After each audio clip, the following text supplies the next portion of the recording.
Македонскиот јазик удирал директно во Преспанскиот договор, иако властите во Македонија се обидуваат да ни продадат едно, реалноста која ја знаевме, а сега јасно ја гледаме, е сосем друга.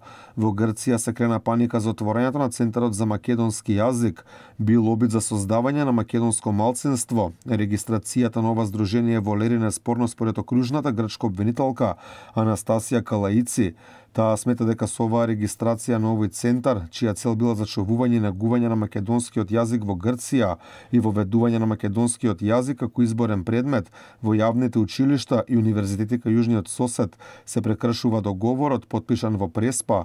Според информациите, обвинителката се повикува директно на потпишаното покрај Преспанското езеро, а тоа е ограничувањето на македонскиот јазик само во рамките на границите на Македонија, што за жал јасно е пишано во договорот, а потпишано од македонска страна.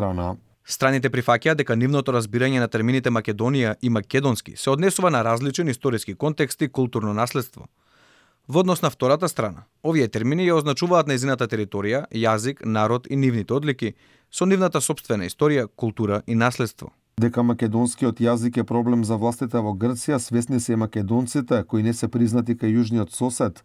За оваа тема говореше и првиот човек на Виножито, Павлос Васкопулос Филипов.